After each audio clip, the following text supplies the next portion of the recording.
Oh, what's going on, everybody? Welcome to episode 369 of FloWrestling Radio Live. I'm your host, Christian Piles, joined as always by my mainest man from Easton, Pennsylvania, the greatest studio in wrestling, Willie Saylor. Willie, what's up, buddy? What's going on with you, my friend? Definitely can't hear him. All right, hope you Definitely could, can't hear me. I can't. All right, let's kick it to Kyle. Kyle, what's going on there? You got a helmet and a trophy. I do. What a great start to the show. I also cannot hear Willie, but we're going to have a Tuesday. That's all right. This could be, you know what? This is kind of low-hanging fruit here, but it could be our best show ever, at least in the eyes of our fans. I don't know. So we can't hear Willie, but you can see, I believe he finally got his Intermat Pick'em's winning shirt because he has it on. Is this great free advertising? Is LJ silencing him because he's giving free advertising to a competitor? That could be what's going on. I think Willie's gestures are enough. You know, you got a finger wag, the shirt gesture. So this show's off to a good start. We will begin with We'll be right back. Sting cut off his new record. All right, so we're going to start a little Final X news. This is big news. This is news I did not think I would be saying. Well, you were driving this train. I drove it. I was the conductor. You drove this train right into. And I'll give some more context after I say what the deal is. Kyle Dake has accepted his spot at Final X at 79 kilograms, which means he's not going 74, which I've said he's doing basically since Worlds. He's going 74. He's going 74. Okay, so I think the first things we should talk about are, why is he doing this? What does this mean exactly? There's speculation that Kyle suffered some sort of an injury and that could somehow be playing a role in this. This will give him more time to recover. He has till June 8th. He will be at Final X Rutgers, I believe, is where 79 is. So for that reason, you can see why he would do it if he's injured. Hey, I'm not going to be able to cut down the weight and beat Jordan Burroughs and make this team, etc. Maybe that's why. Maybe he's like, you know what? I just won Worlds. Really like that. Would like to do it again. And this is my weight, and I'm going there. And we'll deal with 2020 during 2020. But all I'll say is this. I had back when we were doing the Final X site selection and weight distribution and whatnot, it was there was some politicking going on which weights would be where.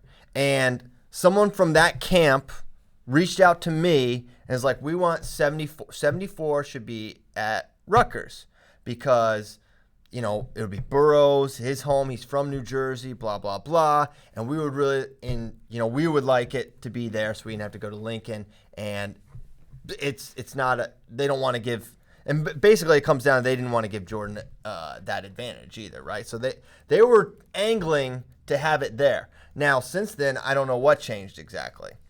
And I don't know, the rumor swirl of an injury, but obviously that's not confirmed by Kyle or anyone else.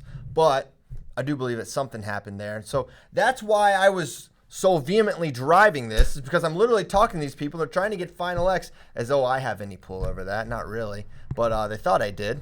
And so they wanted it at Rutgers. So that's what that was all about. And he'll be at Rutgers after all, but at 79. And that, you talking about moving Final X to Rutgers brings up what makes this so interesting that he is staying 79, because for years Kyle has pretty hard beat the drum of, man, kind of stinks that Burroughs gets by the World Team Trials Finals, and then now we go to Final X, and the same day part is moved out, right, where you don't have to go through the trials and wrestle the guy in the same day, and then it's still at Lincoln, and it's going to be at Lincoln again this year, which I don't personally have a problem with, but I know a lot of people are like, well, it gives them home field advantage and all.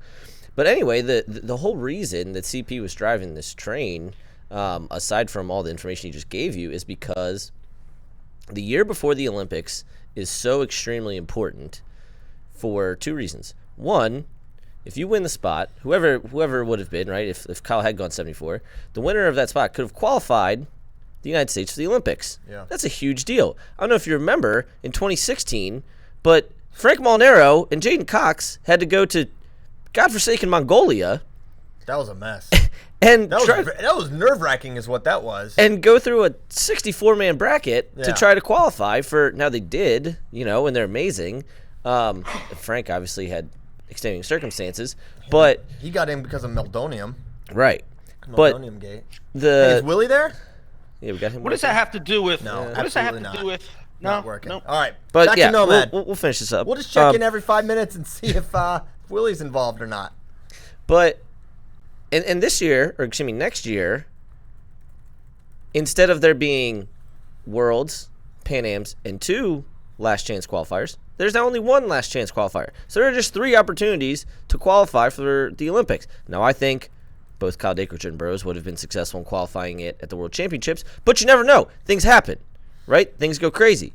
And not only can you qualify your way for the Olympics, your nation for the Olympics, you can get a bye to the Olympic Trials Finals, which is the one thing that Kyle Dake hasn't had until last year. Here's my thing.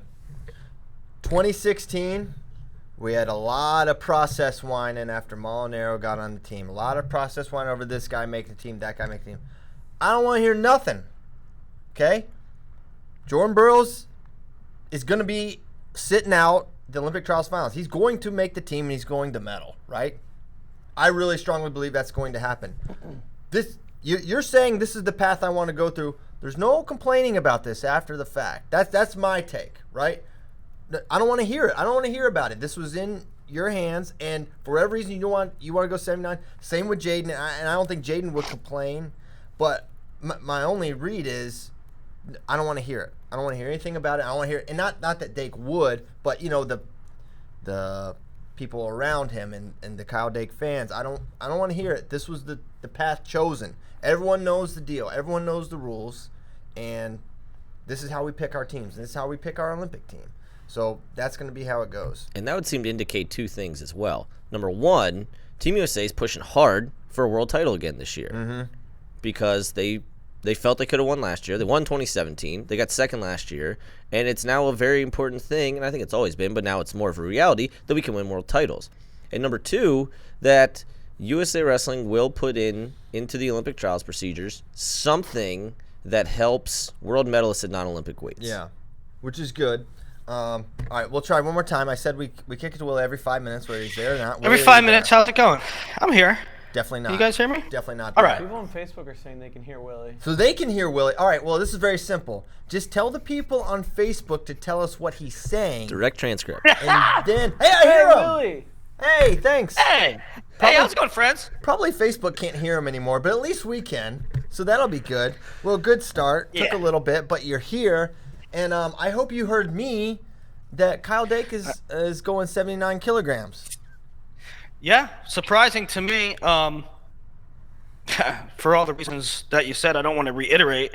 But now part of me is relieved that, especially because the trials process this year does not allow for you to wrestle again at a non-Olympic weight. Like, if Dake and Burroughs went through the trials at 74 and then could wrestle off, the loser could wrestle off at 79 later, I wouldn't care. But it doesn't allow for that this year.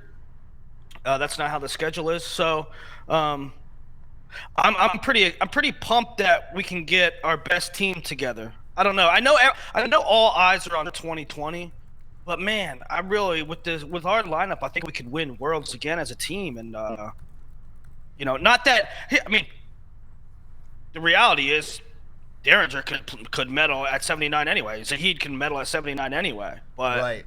That's my read too. It's like, okay, sure, Dake definitely is the returning world champion and our best guy. But if Jaden went down and if Dake went down, man, I feel like Bo Nickel at 92. Probably, if not Jaden. And then we'd have, Ringer or Zahid or Mark at 79, we're looking good, and we're getting some of that depth that the Wrestling Nomad has discussed, which is really interesting that we're starting to get depth. I mean, we weren't deep like in the 2012 Olympics. We were not deep when there were 6 weights.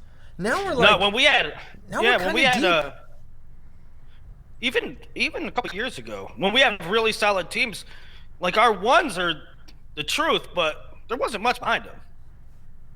Yeah, I know. And that's Now obviously, there is. The developmental pipeline helped that, right? When USA Wrestling emphasized Absolutely. and when this country as a whole emphasized cadet and junior worlds, all of a sudden we start doing better. Anyway. Yeah. So that's been a very good move. So an interesting note about 74 and 79 as we start rolling out these previews. Chance Marsteller was registered at 74, now registered at 79. Interesting. I wonder if he knows about he can change again, obviously, but I wonder if he knows about the Dake news. Well, Well, I can't imagine he's big for 74 kilograms, right? I don't know. He got big thighs, big body. He's 5'1". short. He's very 5'1". short. Very short. Yeah. For guys like Chance, I mean, let's not. I'm not saying I'm writing them off from making a team, but there also is and probably should be a little bit of reality for some of the guys to also pick and choose what weight they're going to make the national team, to make top 3, to get that funding for a year, right? Yeah, absolutely. He should do that.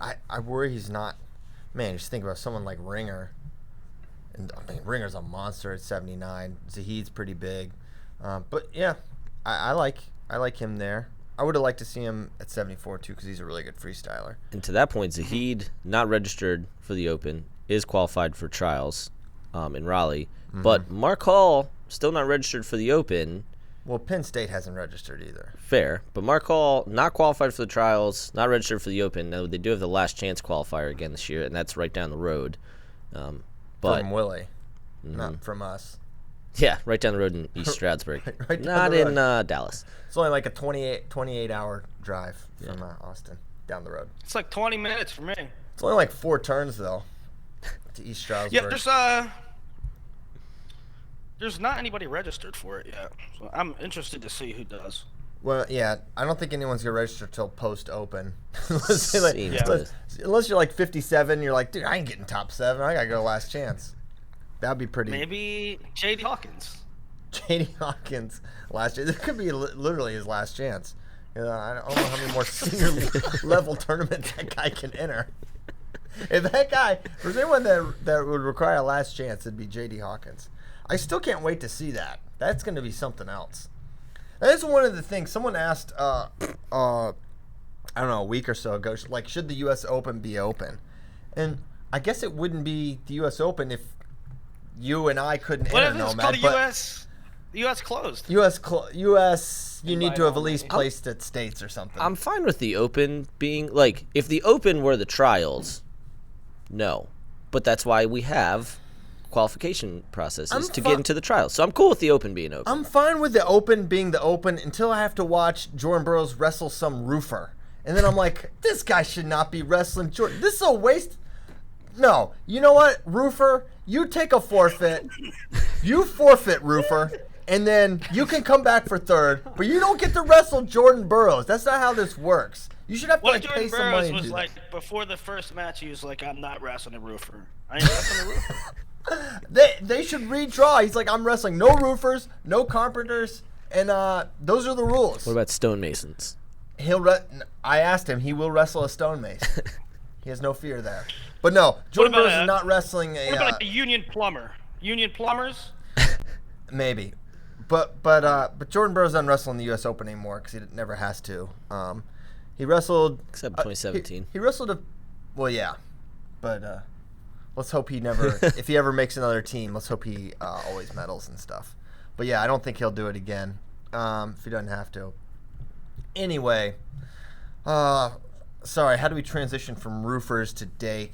I don't know how this happened, but that's 79. I'm excited to see that weight is going to be really, really fun. Kyle Dake's obviously already out in Final X, but the World Team Trials process, and now, there's pretty big incentive to win the U.S. Open because you get to sit to the Trials Finals, and we know that's probably going to be a really deep tournament in Raleigh. So excited to see who registers there. Any other Final X thoughts? We could talk about some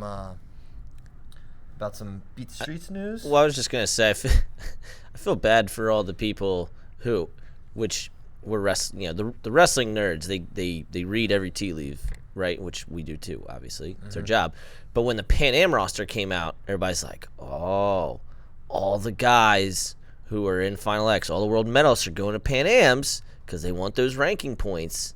But the only one who's not is Kyle Dake. What does this mean? It clearly means he's going down.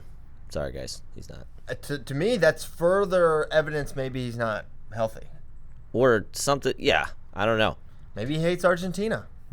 I mean, this does happen, though, right, where guys take extended time off, especially after winning world titles.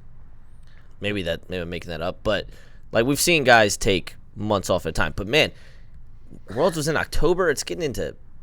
He hasn't competed since Worlds, correct? It's going to be... May at the probably June, because he's probably not going to do anything in May before. Unlikely. So he could go October to June without competing in with refs and get a way in and all that, like actually competing. So, I don't know. Maybe that's a little concerning. Maybe Rob Cole can bring in some refs. I don't know. Maybe that's crazy. Dude, that's a new part of the RTCs, is that you got to have refs on standby. Yeah, so that is a really long layoff, which is maybe further evidence that there was an injury, which I hope is not the case. But we will speculate, darn it. Okay, we went to Monster Trucks. Kyle 57. and I, that was sick. We're going to do that every year. Willie, next year you're coming to Monster Jam. Make sure next time I align, my schedule aligns with Monster Trucks. How was it, boys? It was great. Why don't you talk a little, Kyle? It was really cool. Getting to see Gravedigger in person, and come up clutch too. Max D in the freestyle section had a great run. Great run. I really didn't think he could top it. Put up a 9-1, and then it all came down to Gravedigger to top it, and he went out and he did the damn thing. Finished with a 9-2, swept the events. Yeah, I mean, it's to see a great in their element. It's like Pete Burrows or Kale and Gravedigger. It was inspirational. It was a rowdy good time. I think everyone had fun. Caleb loved it. He said it was awesome. So you got to go to Monster Trucks next year, buddy. Does he like Gravedigger better or Spencer Lee? Oh my gosh, Spencer Lee. His obsession is growing. If I have to talk to this kid about Devin Schnupp one more time, like Holmes was talking to me. He's like, hey, it's cool that Caleb's really getting into wrestling kind of organically as he can when his dad works at FloWrestling. But it's pretty organic. I do not. But he asks me almost every day if Devin Schnupp is going to be Penn State's 125. I'm not sure why. And I won't. He doesn't think. Yeah. Like you come home from work, you open the door and he's like, Dad, what's up with Schnupp, dude?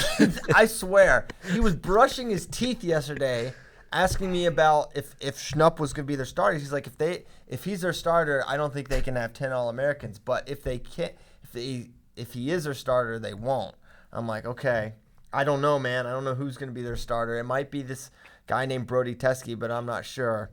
And then yeah, so he's really concerned. I think because he knows Penn State's really good, he's worried that if there's a good Penn State guy at 25, that like it would be a threat to Spencer. Anyway, enough Caleb talk. I'll try to start. I need to start writing down the things he asks me because they're often completely I'll tell you what out of nowhere. he needs to do though. He needs to take some of that stuff to Twitter. I know. He needs to talk about it on Twitter. He doesn't have a phone, and I don't want him to have one. He just that's just for the trips, you know. Does he ever ask about any of the freestyle stuff, like explain Final X, all that stuff? He's getting there. He does not like to practice freestyle at all because that's what they're doing now at his club, and he wants to practice folk style because that's what he thinks Spencer Lee does. And he wants to be a college wrestler, and he's like, "This is a waste of my time." I'm like, freestyle. Could you tell him that? Spencer's like a freestyle legend. Yes. But, now, he hasn't wrestled it in like a millennium, but when he did, he was Yeah. pretty darn good at it. No, he was really good. He was really good. So I tried to explain that to him. He's getting it. He'll get it. He does. He just likes throwing halves on top, and he doesn't like parterre. That's really what it all boils down to. And he has this practice partner that he just shoots under, and the kid knows a head pinch, and he just front headlock and rolls him through like 1,000 times, and it's just like the same match 100 times, and he never stops shooting. Anyway, you can just come to any more interest in my son's wrestling, come to a Hutto Hippo practice Tuesday and Thursday, and you can watch the whole thing. Let's get into some Beat the Streets talk. Ooh. Joe Colon, Nick Soriano is happening. I said there would be two because I was told there would be two by Beat the Streets. They'll run into like a compliance thing, which makes no sense to me because there's already NCAA wrestlers that have A, done this event and are B, doing this event this year. And the NCAA rules should be uniform for all schools, I would think. But the NCAA rulebook is such a disaster and compliance is such a joke that here we are. So I don't know when we'll get the second matchup, but I hope it happens. But Willie, thoughts on Colon Soriano? Question number one, is it a thing? Yeah, it's a thing. I believe that.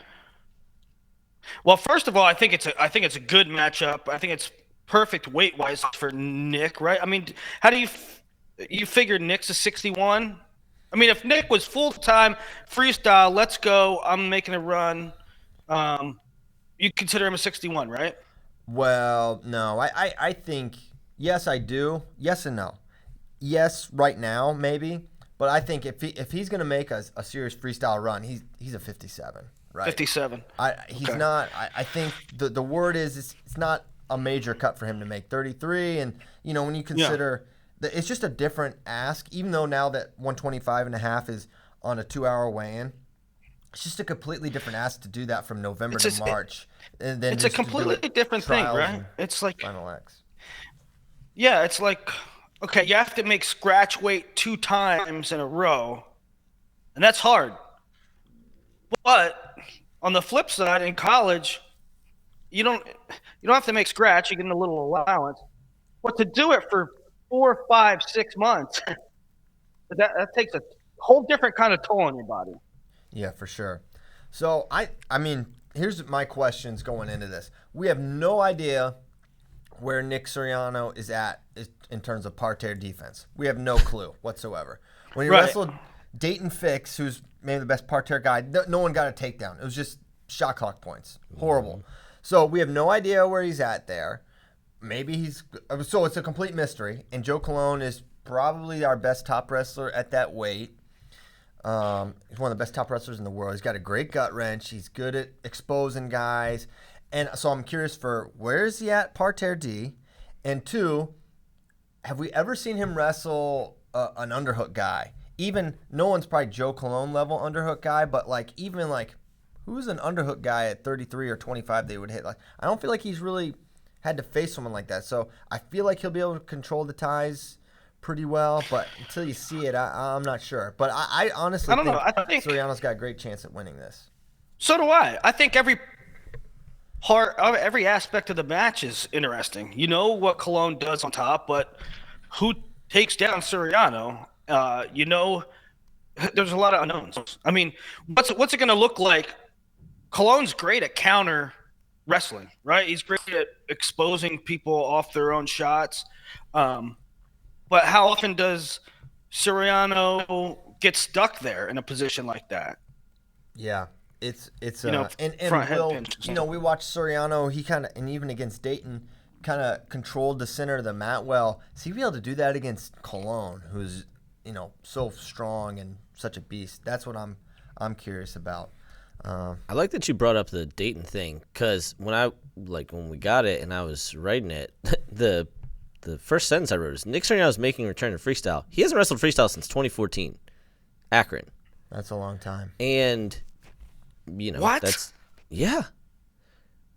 And that's one thing that I've not 5 years. disliked about Soriano, but I've always been like, man, I've always wanted to know how this guy would do in freestyle. But he's just been folk style centric for 5 years, and he's obviously been amazing at folk style.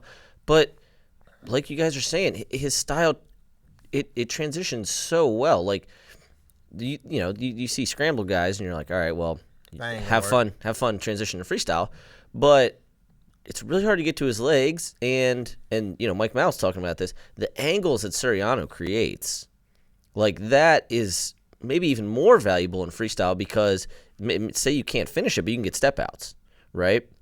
So yeah, but I do almost want to see him get taken down just to see how his parterre defense is. Yeah. So that's an exciting match. Hopefully more matches to come there. Where do we want to go next, Willie? Dealer's choice. Want to go RC Cola? You want to go JB Askren? Open weight by weight? You tell me. So I didn't. Why don't we have a little? You tell me a little bit about because I didn't listen to it yet. Jordan Burroughs, what did he say? The title was he's supremely confident. Yeah, he's very confident. He talks about a lot of stuff. What does he say? He actually, I thought the most interesting thing. It comes at the end. He says, "I'm not gonna tech this dude real quick." He's like, "I'm gonna mix it up." He's like, "I'm gonna shoot. I want to get in scrambles. I want to do some far ankle stuff. Then I'll take him out in the second period." He's like, "I don't want to double leg him and lace him and that be the match." He's like, "I'm gonna have some exchanges with this guy because I think my scrambling's underrated and I think I can scramble with him." So I think Jordan's scrambling is underrated. I think that's really interesting. I mean, a lot of times that's interesting in the sense that a lot of times some of these big stars, you don't even have to be a big star. Look, there's some dodging in wrestling. There's some like, man, I don't know if I want this matchup. There's a lot of, oh, you want me to take that matchup? Okay, what's in it for me type stuff. I mean, listen, I've even dealt with it at who's number one. It's like, I don't know about that matchup +5 is a little bit. Listen, just go out there and freaking wrestle, right? So I think that's interesting with Burroughs. Burroughs is one of the top stars in the world, and he certainly doesn't want to take an L to a guy that hasn't wrestled in X amount of years. But I think that's interesting that he's going to go out and he's going to play around, and that's cool. That's cool for the fans. Yeah. Also, what kind of like that? The perfectly worded, right? Burroughs is extremely confident. He's like, I'm not going to tech this dude. Meaning in his head, he's like, I can tech this dude in 35 seconds. Yeah. Yeah. Which I don't know, man. He certainly can. Will probably beat Ben, but I don't know either. But it just like it speaks to the kind of insane levels that Burroughs has gotten himself to. That he feels like he can walk into a match and just be like, meh. Not that he doesn't take him seriously, just like that's how confident he's himself. It's one amazing. thing that I found interesting was when and I encourage you all to listen to it, but he's talking about how like he kind of summons. He didn't say like kind of an anger, but like against Chamizo, it's like it's personal. I want to beat this dude. This guy is not beating me. He's like, I like Ben. Ben's a really good dude. So he's like, I'm worried. He didn't say he was worried, but what I'm kind of paraphrasing, he's like, I'm kind of at a place where I'm not sure if I'm gonna be able to get to that mode against this guy, right? It's like, it's easy to get up for Chamizo. One, he talked a lot of trash. Two, this is a guy I'm probably gonna have to beat to win Worlds. And in this case, it was to medal at Worlds. But with this dude, with Ben, he's like, I don't know. I'm not really feeling that. He beat the ever-living brakes off of Chamizo at the Koloff. I love it. That was awesome. That was a whooping. Yeah. You know what? That's interesting too. That you're getting to a point where you got to fight Burroughs. You got to fight Burroughs. You got to fight Burroughs. Is it in Chamizo's head now? Like, this guy just won't stop coming. No, I don't think he'll ever beat him again. In my opinion, he's never beaten him. There's one weird match where he got out wrestled and lost, but I don't think he'll ever lose to Chamizo again. He's better. What were some of the best? You talk about getting up for matches. He got up. I'm at Beat the Streets. Burroughs had to get up for Chamizo. I don't think he had to get up for Takahashi. Was it Takahashi? The bigger one. Takatani, I think. Takatani. Sasuke. Yeah. What were some of the other Beat the Streets matches that he had to get up for? Well, probably Godoyev in 11. Godoyev wasn't Godoyev at that point, but that was his first ever Beat the Streets. It's so crazy that was like foreshadowed because like Burroughs always does Beat the Streets, and then Godoyev ended up being this guy later in his career. I also, quick sidebar, I freaking hate that these stupid Russians beat Jordan and then disappear into the ether. They evaporate. Sargush beats him in 14 when he had one leg and then can't ever make the team again. So Burroughs never got the chance to avenge that like he got the chance to avenge Shimizu. And then Godoyev, stupid diaper head, the rap in the Olympic finals, beats him in the... Man, I watched that match like a few months ago and I forgot how many stoppages there were in that stupid Olympic semi that he lost. And I know, I'm sorry I'm hijacking the show here, but I'm just freaking mad that these guys get to have the last win over Burroughs when he's still vanquishing people, winning medals. Hopefully, Sidikov's young, so hopefully he gets another crack at Sidikov. You never know with these guys, and these Russians especially, when they... I mean, the thing with Godoyev's not surprising. Look at his history of competition leading up to the Olympics. He was off the grid almost completely. You never saw him. Then he would just show up for Worlds and show up. I mean, so he had these long breaks, and now he's doing it again. It's just different over there. It's like, I don't know what it is, but yeah, it is cheesy. But you know what? Everyone knows. They know. Sargush knows. Godoyev knows. They all know what it is. They got their one in and out, and they're gone. Everyone knows Burroughs is the king there because he puts it on the line and doesn't just run and hide. So that's that. Anything else, Willie, on the Burroughs Askren? We'll be talking about it till May 6th. Oh, I can't hear him again. I don't know how this happened. Who did he wrestle in 2015? Was that Lopez Escui? Yeah. Man. That's another cool thing about Burroughs and anybody else who gets a career of that length. You end up wrestling every single it was Quintana. That's who it was. You end up wrestling every single person like of consequence that has gone through that weight. Love it. Yeah. Okay. Well, I don't know if we can talk recruiting class rankings without Willie, so that'll be tougher. Do we want to talk about the Pan Am squad? That is definitely this weekend. We have a pretty good team. It's got definitely a mixed bag. You said it's interesting. I said that is the perfect word choice. I feel like people thought I was throwing shade with that. It's just, and we've talked about this before, it's the week before the U.S. Open, right? There is obviously the Dake thing, right? There's a big question mark with Dake. But then there's a lot of young guys on the team, and so it's interesting now when there are ranking series points on the line that you send some younger guys. That's all I mean by that, guys. Like I'm very happy that Josh Rodriguez and Colton McChrystal are getting chances to wrestle on the international. That's great. That goes back to the depth that we're developing. But you have a hard time seeing them winning the weight. These guys entering a tournament doesn't mean anything about depth. It just means Josh Rodriguez didn't qualify for World Team Trials last year. Yeah, this is not depth. This is just like we're just sending people. And part of it, and you also have to remember, part of it is in order to compete at the World Championships, that country has to send guys to the Continentals, which is why you saw Serbia throw out a roofer at Europeans so that Stefan Micic could wrestle in the World Championships.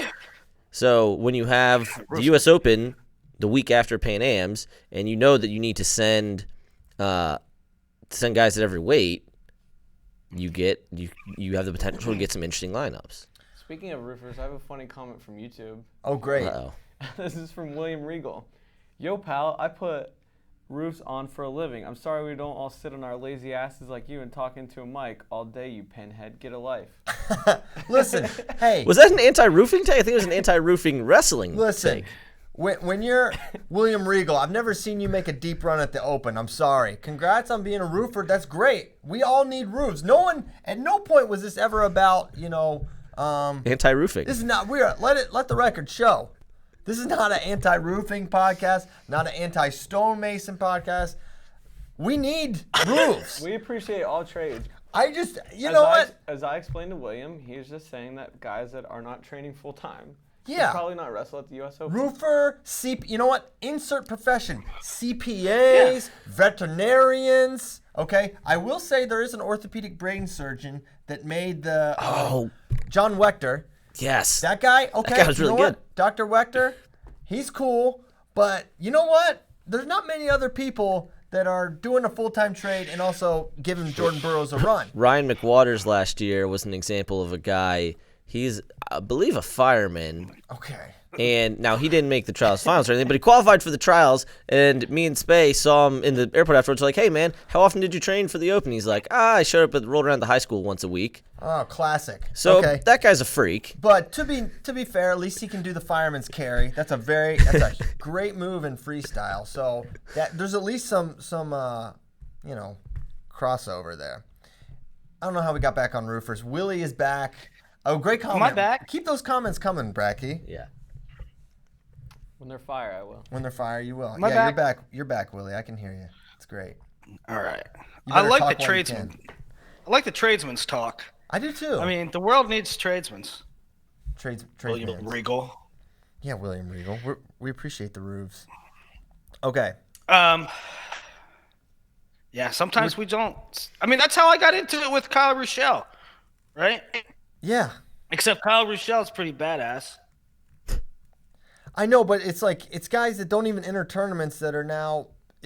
I get it. Listen, they'd send they would love if Gilman or Dayton went, but they're not going to go before it. So I understand, but it's just weird to see Jordan Burroughs and David Taylor on the team with Colton McChrystal and Chandler Rogers and Josh Rodriguez. I'm sorry, it just sticks out, right? Like we're saying. I mean, listen, you know who would stick out if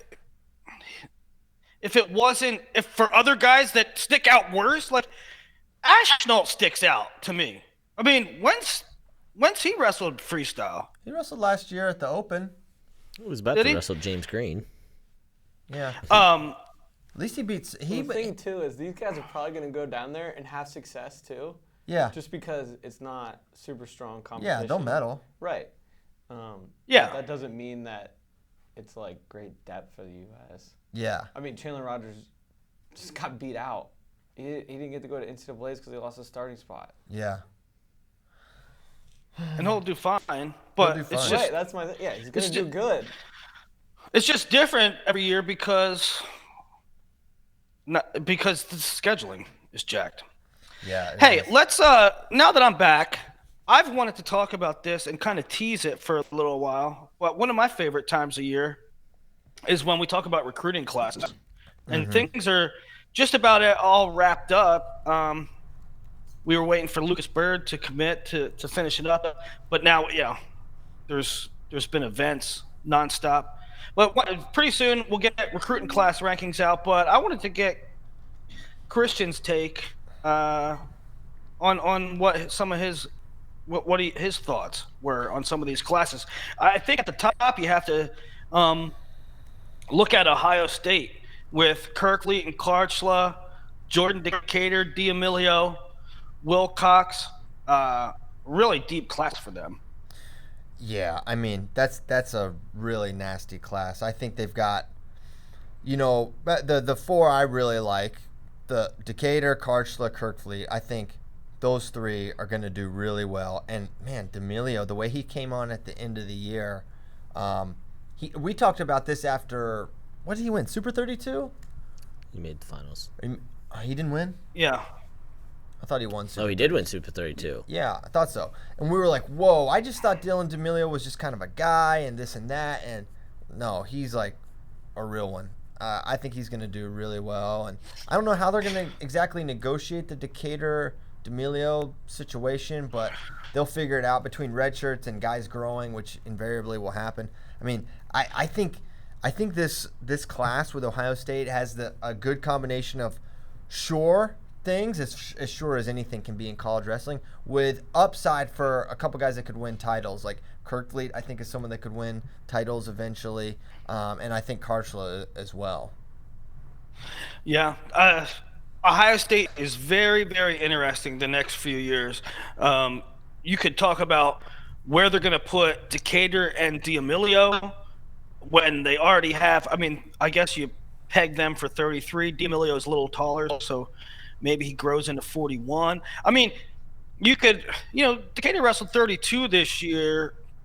I don't think he could get to 25, but man, would that be ideal. But Ohio State has so much freaking talent. I don't know how they get them all in, because you're going to have problems in the lightweights with Decatur, D'Amelio, Kinner, Sasso, and then up top in that Karchla range. How does everybody fit in there with Rocky Jordan and Karchla? And they got so much talent in that wheelhouse too. And they still need a 25. I mean, maybe Malik was a true freshman, so he's got time. But that's one area where I don't think they're particularly deep. But yeah, otherwise they've got a lot of dudes in a lot of different weights. I think Ohio State's fascinating the next couple of years. And, Kinner may be a guy that gets squeezed out, or someone's getting squeezed out next year for sure. I'm not sure who, but you have to figure Sasso's they're starting 49. Mm-hmm. You'd figure Key's going to go down to 41 this year, you would think. Now, Key's only a one-year problem in the sense of knocking, he gets knocked out or somebody else gets knocked out because he's going to be a senior. But that'll keep Kinner out. Or Kinner keeps Key out. I mean, somebody good's going to be sitting on the bench. Yeah. Right? Good team problems. So, yeah, I like, man, I think they're the clear number one class. I think, with Arizona State, they've got, you have Buziello, the 44th on the big board, Willie. It's simultaneously justified yet unbelievable when you consider he was, as a freshman and maybe a sophomore, like 1 or 2 on the big board. He was like the 1 or 2 overall. Yeah. The same thing with, maybe 44 is a little low for Busiello, but the problem with Busiello was twofold. He went to Super 32 and took a few losses. Yeah. And then immediately after bumped up to 38. So I have questions. What weight is he in college? I don't know. The last time we really saw him against good competition, he wasn't that fire. Did he have an injury? I don't know. I'm not saying he's the 45th best, 44th best. I'm saying I have questions about him, to be completely honest. Well, I think it's fair. I mean, all you can do is judge. The guy he didn't go to mini elite. His thing was Super 32. Yep. And everyone knows the weigh-ins was Super 32. It's the night before. He cut a bunch. He was always really big for the weights. And, it didn't work out for him this time. But he's done some freestyle stuff. Hasn't gone as well. He takes losses within New York. I don't know if he did this year, but he has in the past. He lost to Camacho one time. But yeah, the last time he did Fargo. No, he lost to somebody else too. I'm pretty sure it was more rando than Camacho. The last time he did Fargo, I think it was a kid from Jersey that wasn't hacking up a lung. He was puking after every single. So it was clearly not 100% What, Fargo? there. Yeah, Fargo 2016, I believe. Mm-hmm. Where just every match he had to run to the trash can afterwards because he was not 100%. So yeah, I agree, Will. For your point about Arizona State, to me with them, you have a rock in Colton Schultz, who is that guy ever going to win the national title? I don't know because Gable and Kirkfleet exist. It certainly wouldn't surprise me, but I feel very confident that guy is a 3 or 4 time All-American and just is going to be rock solid in your lineup, winning duels, winning CKLV stuff like that. So I think it's great to have a guy with a super super high floor, and then I'm going to say it again. Julian Klebov might be the most talented kid in this class. Still might end up being the best one. Will that actually happen? I have no idea. But when I watch him wrestle, I feel like he is the most talented kid in this 2019 class. Him or maybe Alirez. My question with Klebov is leg attacks. I don't know if he has elite ones. I know he can scramble, and I know he's really good on top. But I think at this level, you have to have a reliable. And that's my question with Buziello too. I don't know if he has a. I think Klebov's obviously better than Buziello, but I think they have similar deficiencies in generating their own offense. So those are my questions with those guys. Julian's mat ability is not in question though. But number 7, man, I think considering, Julian Klebo didn't wrestle at States last year, right? Mm-hmm. Julian Klebo was off the grid, right? And, for whatever reasons those were, to have someone with perceived baggage coming in as a 7, Willie, I think that's ambitious. You're basically, to be a 7, and I know this isn't like classes we've seen before, but you got to have no questions or very few questions. I just have questions. Julian took 5th, 6th at Beast of the East. If you're going to say that Julian's high at 7, I don't take umbrage with that. I mean, say he's too high. I like him there. I don't know who you put ahead of him. By the way, Parker Kekison beat Assad this weekend. I mean, but he's another one. There's a lot of questions with a lot of these guys, in my opinion, in this particular class. Yeah, I think so too. And talking with college coaches, everyone was like, we are not in love with this class. Everyone likes. Listen, Jordan Decatur's number 5. Mm-hmm. I mean, he has a lot of questions. I mean, he can't get out on bottom. No, and the injury time thing concerns me. You can't, and you can't. If you do that stuff in college, it's choice. Yeah. Right, and he's not. They're gonna have to address that. Now, I think there's some, looking at Klebo at 7, but Abbas is 8. I got questions. I think he's real. I think that's a guy with. I mean, I just like guys that can get the legs really consistently, and he's got some really good counter stuff. I think he just needs some refinement. If you refine that guy, I think he's got more upside than Klebo. And, Starocki and Ramirez and Anderson, man, I've got questions with all those guys. So, yeah, this is a scary, scary wait. Kekheisen, how about you and I getting him? That's freaking interesting. Yeah. What about Kim Amin? Is he a little low? Couldn't he be a little higher? He could be a little low. And let me wrap up ASU's some thoughts on ASU. Yeah. I really like Trey Munoz, and overall, they have a lot of guys that aren't on the big board. The kind of guys like Cleveland Belton, the kid from California, Zane Coleman, Jacob Good, who won a state title in Cali this year. So they have a lot of good other guys. And so I think overall their class is going to be highly ranked when recruiting class rankings come out. Now, the interesting thing is Ramo. They had Ramo locked up. I don't think it's any secret at this point that Ramo probably isn't going to go there because I heard admission stuff, not any trouble or anything, but admission stuff, grade stuff maybe. So that hurts the recruiting class a little bit. But I also think it's interesting, they're Arizona State's top guy is Colton Schultz, arguably the best pound for pound guy. Imagine if, and then you look at Northern Colorado's recruiting class. Imagine if Colton Schultz would have went there. I'm not saying I want him to, but it's Northern Colorado. It's not a traditional power. Mm-hmm. But look at the guys they have coming in, and Moshe Schwartz, Theorius Robeson, Andrew Alirez, who's arguably one of the top guys. They have a really good class coming in, and man, if Schultz would have stayed at home, they would have had a shot for number 2-ish type recruiting class. Yeah, I think so, and the Kirkfleet versus Schultz thing is so fascinating to me because I think upside you might say Kirkfleet, but is there some health concerns there? This guy's going to be healthy for 4 or 5 years in college. I feel like you just look at Schultz like that dude ain't getting hurt. Like, he's massive. You ain't hurting that guy, right? It's like Kirkfleet's like this specimen that is like a little more spindly, and he's grown fast, and he's big, and I don't. That's kind of my question. I think for sure Kirkfleet could be a guy that challenges for titles, but man, I think Schultz is someone there. If you just want to lock in 4 years of really good production with a chance to win some titles, I think he might be your guy.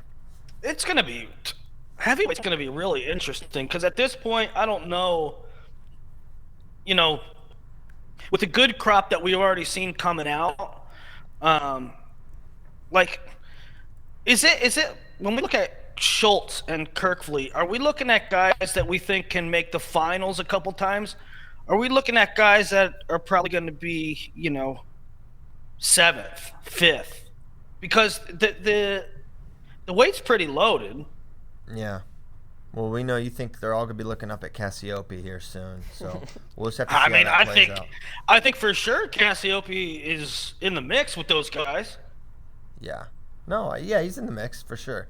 No, heavyweight's going to be really fun next year and a couple years beyond. So, yeah, those are some exciting classes. Excited for your rankings to come out. Looks like Cornell bought in bulk with their top 100s. They got 1, 2, 3, 4, 5, 6, 7 top 100s. Cornell's going to have a say in the top 5-ish, maybe top 3-ish. They got they really focused on their upper weights with Julian Ramirez, Renich, Cardenas, Luis Fernandez. Luis Fernandez might have pinned everybody this year in the first period or something like that. It's pretty nuts. That's pretty good. So, yeah, Cornell up top. A couple other schools that had really good recruiting classes were Rutgers. I think Rutgers has 4 top 100s, which when's the last time Rutgers had 4 top 100s? And Fresno State. Fresno State's coming. They got three top 100s and some good other guys. 4.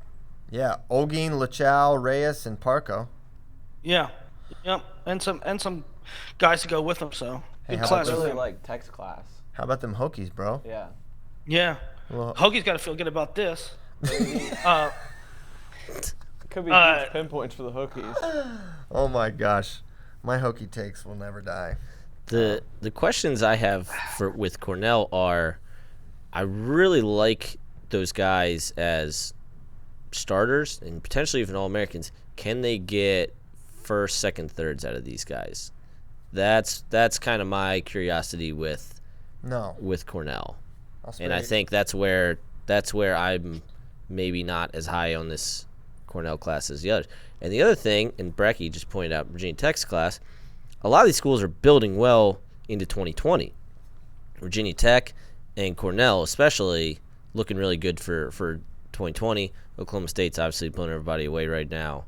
Missouri just picked up Rocky Elam. So it's going to be interesting because right on the heels of when Willie drops these, we're going to have U.S. Open, we're going to have juniors competing at the U.S. Open, or juniors competing at Flow Nationals, and we're going to have a much clearer idea of the 2020 big board as well. Mm-hmm. Hokies got it going. The 2020, we could have done this segment on the 2020 class already because me and Nomad talked about it on Who's Number One. There's so many guys committed in 2020 already that you can carve out like way too early recruiting class rankings for them too. It's go look at the 2020 big board. It's already shaping up. And that's why I'm very excited. We've been rolling out these way too early lineup looks. I did the first 4, and then our good friend Dan Seifring has been cranking out the rest of the top 10, top 15. I haven't counted how many he's done. And then over the summer, Willie and I are going to be doing the same thing we did last summer, the kind of depth chart and recruiting targets. When it gets a little slower, probably after Final X, maybe after Fargo. Fun. So they're like one of my funnest projects. All right, good recruiting class stuff. This is fun. I do want to talk about 2020 at some point.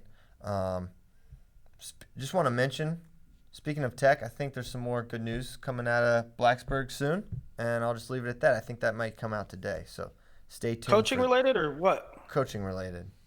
Okay. Speaking of coaching related, we've had some questions about the Maryland job on Yes, Facebook. I'll allow it. Want to provide some updates? It sounds like Donnie. It sounds like Donnie Pritzloff turned it down. Donnie shot him down, as you may say. Shot him down. So it sounds like no Donnie, no Scott Moore. Sounds like Scott Moore turned it down.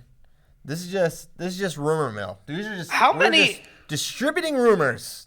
How how many text messages did you get yesterday?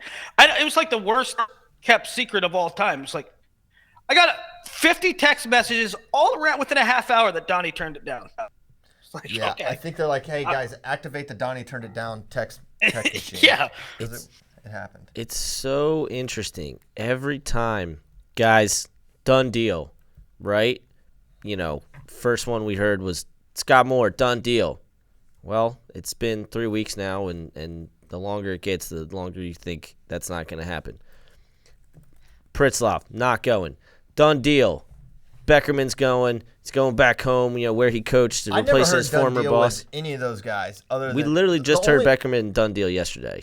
Oh, that was just and then that sounds like that's not happening. So at this point, I don't trust anybody that anything anyone says, and we'll know when they freaking tell us. Someone just told me someone just texted me they're negotiating with Moore right now. Scott Moore. Great.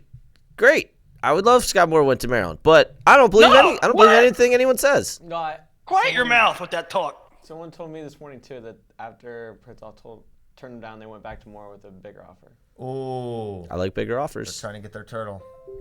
Oh. Oh, what is that? I think that was Scott Moore texting us. Was that God? It's Scott. Hold on. Scott says they got to back up the Brinks truck. Okay. All right. That's it. We'll let you know if we get any more texts. This show has been quite a technical marvel.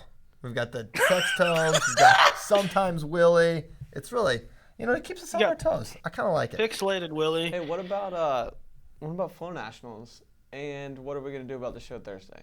Okay, so yeah, one of my favorite things is when we discuss logistics for the next show on the show. We can do it after, but it'd be way better if we did it right now. We just work it out, and then after the show, I can do other things. So I was thinking, I still want to do the show Thursday. You guys are all leaving tomorrow. I'll be by myself. Do you want to do just like a mega call-in, and you guys just sit next to each other and we talk like friends? Now your favorite is Coward, who does his shows frequently by himself. You would love to do an hour by yourself. No, I mean, not an hour. An hour would be a long time. It's good to. I need that personal the bounce. You need the bounce. I need the bounce. I need to get some laughs going because it's like, man, am I being funny? Am I being stupid? Am I being? So I like that. I did solo for a little bit.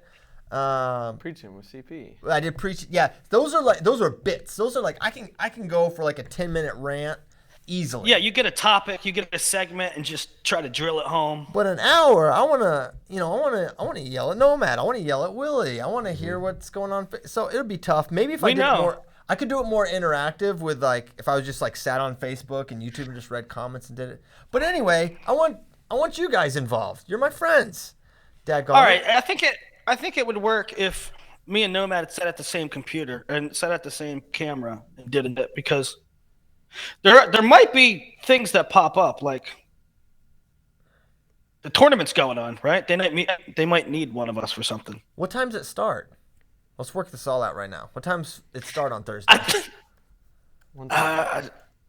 9 o'clock. 9 o'clock. Perfect. That's not exactly when when the show starts or anything. Yeah, that's perfect. You don't do nothing, Willie. You're not going to be doing anything in the first hour. Right on startup? That's the most disaster time. Oh, man. That's true. He's kind of right. You are kind of yeah, and for most tournaments, it'd be fine, but for FloNets, you're like intricately involved. We'll figure it out. I'm hoping we have a show. Look at Bracky's dusting now. It was dirty. We can sit down. I mean, me and Nomad, if I have to get up and walk away, Nomad's still there, right? So. Okay. Well, kind of like Kyle. Hey, what's up with Q's from F's? Well, I want to do that. Sorry, Will, before we get into Q's from F's, just because I don't know if we're going to – I don't know what's going to happen on the show on Thursday. I just real quick want to say you should watch Flow Nationals anyway. But the main reason that you should watch Flow Nationals is because it is the Pan Am trials for the cadet team, the UWW Cadet Pan American trials. So – there's going to be a point system. I'm going to write an article about it. It's going to be very short because it's very simple, explaining how you get on the Cadet Pan Am team this year, and that's a huge part of why this is the reason why it is now freestyle and Greco. Greco on day one, freestyle on the next 2 days. So I'm going to explain that to you in an article, but I just want to let you know that is why you should be watching Flow Nationals. Not everybody is wrestling both styles, so when they're not wrestling both styles, the Pan Am team isn't in the balance for that person. But what is in the balance is seating for Akron in style. And I'm really pumped about Flow Nationals. We have the quality. We have the studs. Some of the brackets aren't that deep as far as some of them are 12-man brackets.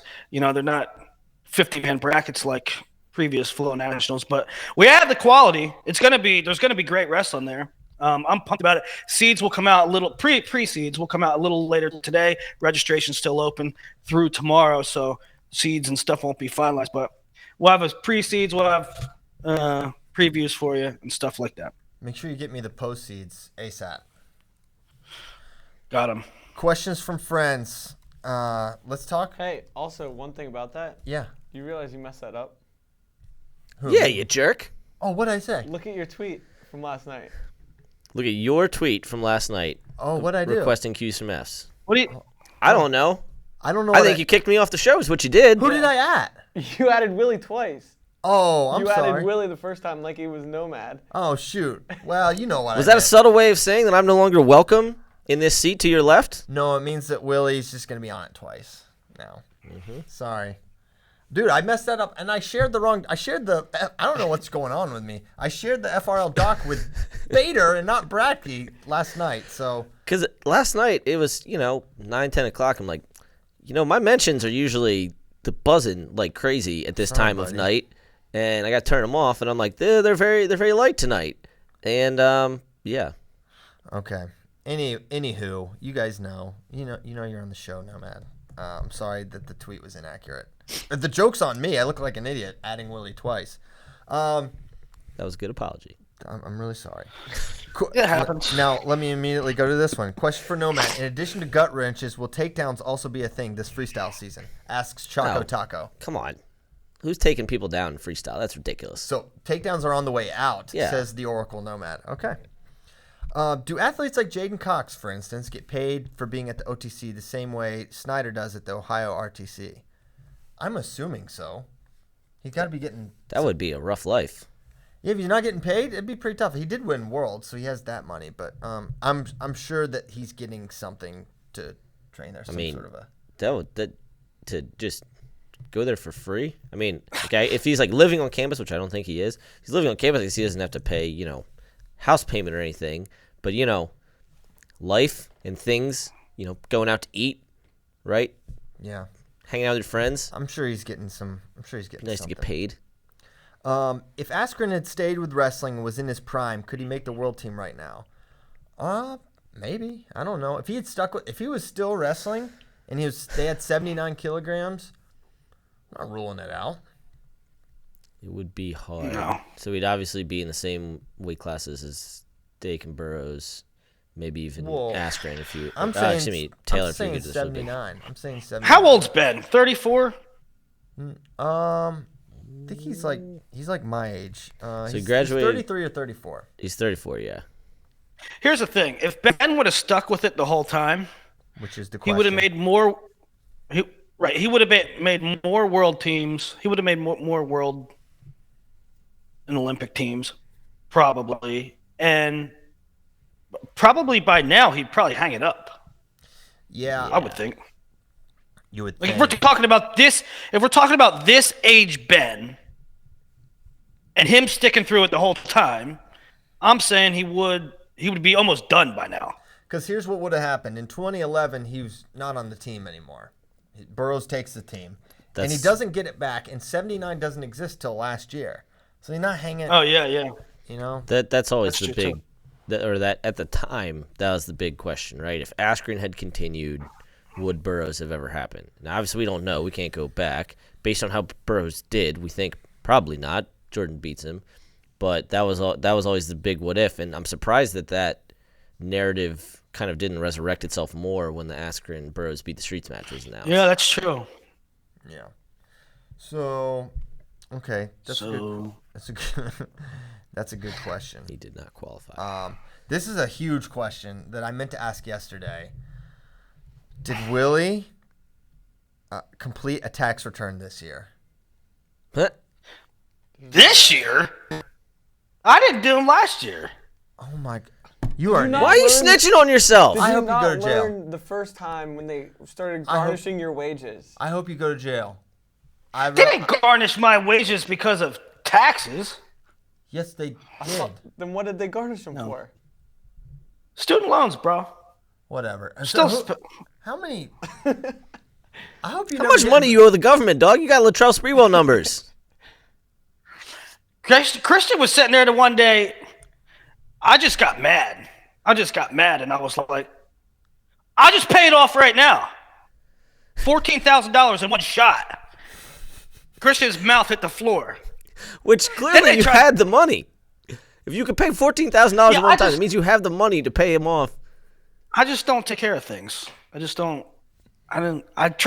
wrestling rankings, and then when the government comes after me, I'm like, all right. Literally, Nick. I know. Nick, here's the thing. Nick V remembered that to do. He's like, oh, his brother Joe reminded him, hey, you gotta do taxes today. He's like, oh snap. He gets on the phone, H&R Block, $60. It's done in a half hour. Yeah, I know. Here's a part of the problem. Return, so you don't feel like you're paying them any money. Yeah, he's taking out your returns. Here's a part of the problem. Well, here's the thing. With that too, I don't know what happens. Every time I do my taxes, they take my money. I don't get anything back. I get no notice. I get nothing in the mail. Like your money went here. Because I will get a thing that says you are supposed to. All right, put it this way. Last year, or not last year, because I didn't do my taxes last year. 2 years ago, I swear to God, hand on the Bible. 2 years ago, I went to the H&R Block with 3 years full of W-2s because I hadn't done them in 3 years. I said, I need all these done. They said, all right, cool. They did 3 years worth of taxes and said, all right, you're going to get back almost $8,000. I'm like, no, I'm not, but that would be cool because every year I do my taxes, right? I'm supposed to give back $8,000. Nothing. I get nothing. I get no notice. I get no piece of mail that says where your money went. I don't know where it goes. I assume it goes to student loans or something. I don't know. So the moral of the story is 2 years ago, I did 3 years worth of taxes. No penalties, no nothing. Why y'all doing it every year? Just go once in a while. Take care of it. Okay, you're saying all right, hold on. Let's back up. You're saying there's no penalty. All the while you're saying they're like, oh yeah, you get $8,000. Psych, you don't get any of it. That sounds like maybe the penalty, Willie. No, I'm pretty sure that's for student loans. Okay. I went to like 7 colleges. Well, it's still a penalty for not paying. It's a student penalty. But you also You're getting said penalized. that you paid it all off. I paid one of them janks off, dude. I don't know. We need to get Lindsay Beasley on the horn because she is a CPA. Yeah, I need to hire her. Yo, real talk. I need to hire her. I need a CPA. I also need like a life coach, maybe. Yeah. Maybe Frank Lindsay Beasley, Tony Robbins. What else? What else you need? Just the whole Beasley family. You get Frank, he'll get your life in line, and Lindsay will get your finances in order. I need to go live with the Beasleys. Yeah. I'm moving to Fairfax. I think I need to be uncommon. What if you just showed up at his house? He's like, I kind of live here, guys. It's like, Just 2 bags. This is my last resort. I need to live with the Beasleys. All right, so no, Willie didn't do his taxes. Oh my gosh. That was thoroughly entertaining. That was entertaining. That was definitely entertaining. Okay. You're the AD at Texas, and they just added wrestling. Your new coaching staff must come from current assistants only, and you can only pick one coach from each conference. Your volunteer coach must be a wrestler that just graduated. Who would be your 4-man staff? This is a whole show. It's tough. But who's One from each conference. One from each conference. All right, Big Ten. Give me. Ooh. Do I want Casey or Cody? That's the question. Because it's got to be an assistant. I want Casey. I want Espo. I call Pendleton. You can't have him. Pendleton's my Pac-12. That's fair. No, Izzy Silva's gonna send me some. Probably got those 3 text bubbles coming up from Izzy already. Izzy be a good one. Let me think. Who else? Who's we got? Big Ten. I'm going Cody. I'm going curveball. Give me Cody Sanderson. Because maybe he is the big brother, even though he is smaller. Maybe he brings Kale on eventually as the. That's kind of my long con. He brings Kale on as an assistant. Ramos. Give So me- we still have an actively competing athlete in the lightweights. That's big for this Texas program. Mm-hmm. Ooh. And because Big Ten monopolizes a lot of them, so there's not a lot of lightweight coaches floating. You know what? Get out of here, Cody. I'm bringing on Tervel That's a good one. from Texas. That's a good one. What sort of? He's from Texas. Yeah. More Texas. What if you just brought in? Brandon Slade, Jack Mueller, Bo Nickel, and Tervel? Then you have all Texans. You know what? You know what would happen? None of these. Bo Nickel could be the volunteer since he just graduated. All right, so that makes sense. I'm sure he would totally be down to be a volunteer assistant. What's Texas? You're probably paying him more than Yeah, that's some probably schools. true. What's the range on just graduates? Does that include just 2018 or 2017 and 2018? 2000 Can I get like on. like I a think 2000 on. It's fine. Can I get like a Ronnie Perry type? That's what I'm talking about, like a 2017. Oh, yeah, like he went in to coach. you can get You Perry. got, I'm running out of conferences here. Oh yeah, we do. No EWL. We'll just throw them out. Well, it is no longer a It doesn't conference. exist anymore, so we're off the hook. I'll bring Kerry. Oh wait, I can't bring Kerry. He's the head coach. I don't know a ton of SoCon. Full disclosure, don't know a ton of SoCon. I would have brought Cody Walters, but he left Gardner Webb. It's 4 coaches. How many are you choosing? Oh well, he said one from each. You don't have to conference. He said take what? one That's the from hard each part. conference. Yeah, you can't. You don't have to one take from each- one from each conference. You only need to take 4. But you can't he's take saying 2 that from they the all same have to conference. be from different conferences. Okay, got it. So I don't have to do 4. All right, SoCon's out. Sorry, SoCon. So I got Tervel, Pendleton, Big 12. I'll go Brent Calf. Why not? It's a good one. Just to not be redundant. I feel like I don't know. And then Bo Nickel. I'm not thinking very well on my feet right here, but I feel like to round out 4 conferences with a recently graduated guy, I'm going Ronnie Perry. I'm not gonna not get Ronnie Perry. I'm going Snyder, Ramos, Chris Perry, Lee Pritz. Wow, that's pretty good. That's probably the most sensible team. That's a good one. That's a good team, bunch yeah. of professional coaches right there. Yeah. That's a good team there. You did good, Willie. And Bracky probably just gets Greenlee 4 times. Yep. Who will be the first main death of Game of Thrones season 8? Let's just go to Nomad. This will be an interesting take from him. Who will be the first? Everyone here on the show watches main too. death. Kyle Bracky plowed through all 7 I seasons. started like on the Job way by you, home Kyle. from Big Tens and finished a week before the premiere. That's amazing. You're living your best life in terms of. It was binging. perfect. It's perfect. You did it just right. Yeah. I don't know, but I'm gonna sidebar it Oh boy. because I don't know. I gotta think about this. Are you gonna say Deadwood's better? I Deadwood's got good. so deep in the weeds on. That's not a metaphor. On Sunday. Oh. On Sunday. Littlefinger didn't die, folks. Whoa. I love so an this. undeath. Your first death is an My undeath. first death is an undeath. Littlefinger's Explain it back. because it actually makes sense. Okay, so No, in episode it no, does I'm not. explaining real quick. It can be explained pretty quickly. In episode 4 of season 7, he's seen talking to a woman and he gives her something.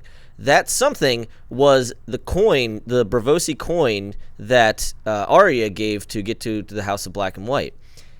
He then left Winterfell, and the person who got stabbed by Arya is a faceless man impersonating Littlefinger. So Littlefinger's coming. Wait, what mess? Okay. No. What? First of all, I'll go. how did he get that coin? Hold on. All He's your takes are crazy. He's his great grandfather's from Bravos. You knew that. Willie, this was like 4 pages of a Reddit forum and That's what I'm multiple saying. That's what YouTube videos. It was That's very what in my depth. next I question boiled is. it down very I knew you looked this up. succinctly. All right, let's get brackies. Yeah. All right, I'm going to go with Jamie Lannister because Bran and him just saw each other, and he's like, oh, God, this kid is still alive. Yeah. He's like, what Yeah. the heck? Bran knows about all the incest. And then Bran's just going to be like, oh, I'm the three-eyed raven, and you're dead now because I'm going to tell them. Well, the it was problem you is pushed that- me." He should kick him out a window. Yeah, the problem is that Jamie pushed him out of a tower because he was banging his sister. Jamie's kind of a good.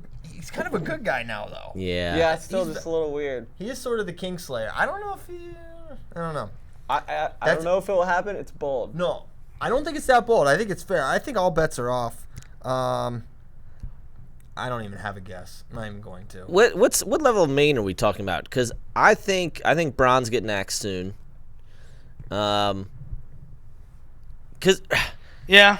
here's the Ron. other thing. They have so many One more minute on this. They have so many freaking storylines they have to tie together.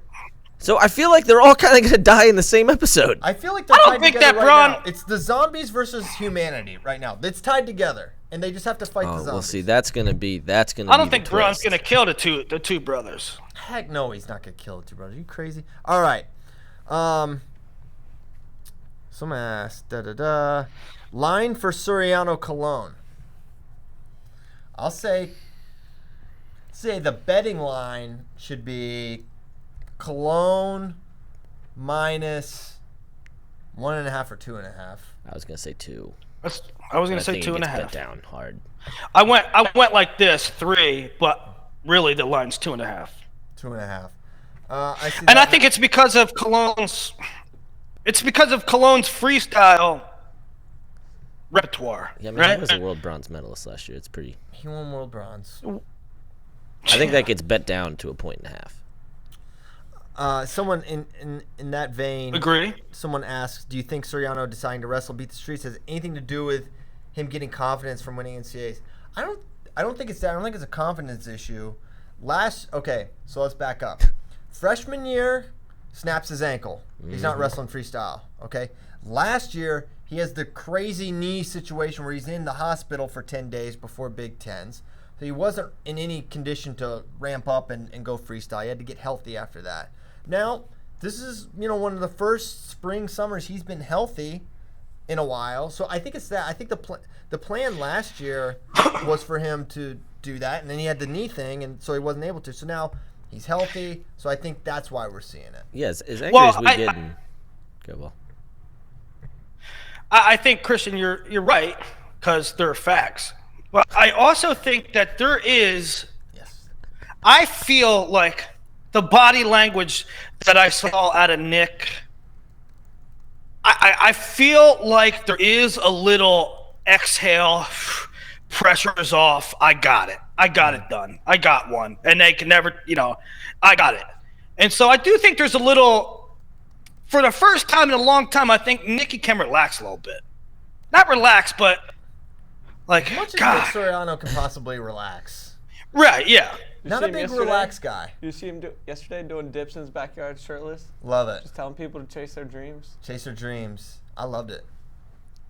Yeah, but I was gonna say, as mad as we get about guys, not doing freestyle and stuff, it's like, well, college wrestling beats you up, and oftentimes you need, to take time off. The U.S. Open is always a month after NCAA's. You need to take time off, and then it's like, okay, well, if you don't win NCAA's, you don't qualify for the trials, and then you're in camp season, and so then you don't end up wrestling freestyle for a season. And also, I just thought he had no interest in wrestling freestyle, and he was just focusing on MMA. No, I think. I think the injuries obviously, for you can't do anything if you're injured, but that was my What? thing. Related. What is Spencer? I want to know what's up with Spencer. I mean, I guess I could call him and tell you what's going on. Yeah, I know that's what's Christian. I know that's what's going on between Christian's ears right now, but I don't know. It just the kid's a hammer, and he's not. I don't know what's going on with him as far as the freestyle season, the open, and whatever. My question is, figure is he can take the Olympic? That's what I'm most curious about. If he's going to win the Olympic, No, if he's going to enter the Right, Olympic. yeah, I know. Or not enter the Olympic. Enter the Olympic red shirt. Okay. This is an interesting question. Comparing apples to oranges, Packers fire McCarthy after a pretty good tenure minus last 2 seasons. Say Iowa bombs next 3 years. Same fate from Brands, with it being almost a decade from his last team title. Well, first of all, there's a lot to unpack there. Maybe I shouldn't even ask this question.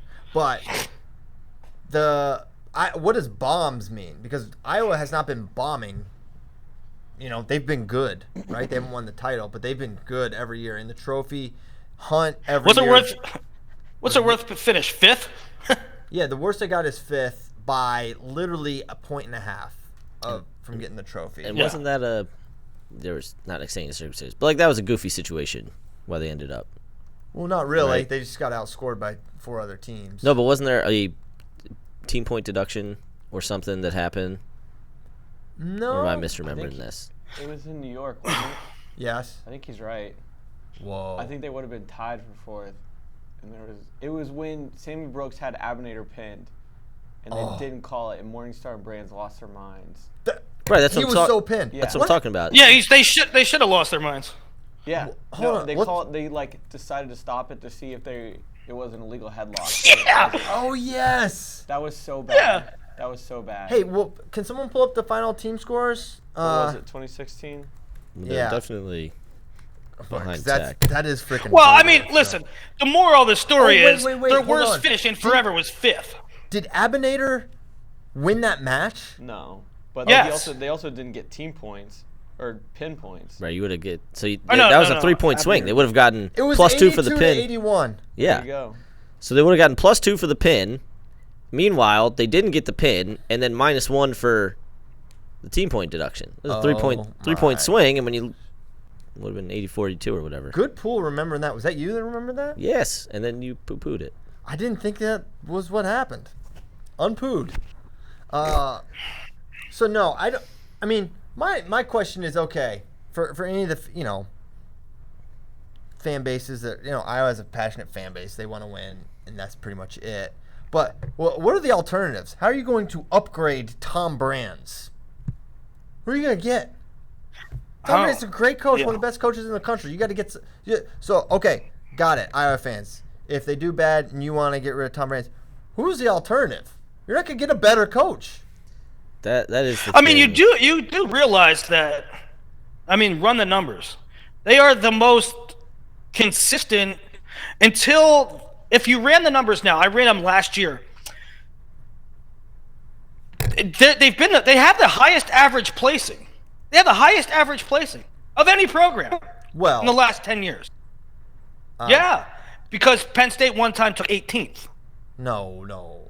I mean, shoot, that's yes, 2000. That was 2010. Well, right. That's what he's. Man. So that will quickly change. Man, but That's what I'm saying. 8 and If you do it, they've won 8 in 10 years. I know. I mean, And then one time they got 6. well, like I said, that was last year. That was last year, right? This year they could have been. The moral of the story is, okay, if they're not first now, they're second, or third. You're talking about the most consistent program. They didn't medal. They didn't get a team trophy one time. What are you looking for? Yeah. We're in this era that has completely changed with recruiting. I mean, in the last 10 years, recruiting has changed the game, right? Kale comes east. Tom Ryan goes to Ohio State. They're recruiting. Both of them are recruiting off the charts. And yet, Iowa is still there every freaking year. I mean, Penn State's doing historic stuff. Yeah. Penn State's doing historic stuff. And still, Iowa's right there every single year. I mean, so what do you... They've set an impossible standard. When you have Dan Gable as your coach, and you win every Big Ten title for 21 years, and you win 15 titles in 21 years, and you set the gold standard, and now the current era is the one guy who could maybe challenge all those records, and he's not at Iowa. Yeah. You have an impossible standard to live up to. And let's say this. I mean, it's never been harder to win at this level. yeah. That's what I'm saying. It's harder now. It's not. I'm not saying it wasn't hard in the 80s and 90s. It is harder. Coaching is more sophisticated. Wrestling overall is better. There are more good wrestlers now than there were in the 80s and 90s. There's more money in it. There's all of it. All of it. Well, let's say this. Let's say, Nomad, you like the Baltimore Ravens, right? Yeah. If the Baltimore Ravens played the AFC title game or better for a decade straight, but didn't win the Super Bowl, would you be like, we got to make some changes here? Be I'd hard. be like, no, Be hard. we're doing pretty good. We're in the mix every time. Okay. That's a good one to end on. We have a hard 9:30 stop today, Willie. All right. So we got to go. LJ Helbig, the man, the myth, the legend, please play our outro music. Boom. He was ready. His index finger was hovering over the music button. And I suggested it. Boom. LJ, best in business. Ready to go. We thank you guys so much for tuning in to 369 episodes of Flow Wrestling Radio Live. Nice. It's actually not. That would be times 3. We will be back again. We will do the show again. I promise. This is not the last episode. Will it be Thursday? You'll have to see. We're gonna try. Possibly you. I'm gonna try. Possibly you. We will hopefully do this. They will be in Indianapolis, Pennsylvania, and I'll be in Texas. So we're gonna give it a shot. Naptown. Naptown. All right. Thanks so much. We'll see you next time.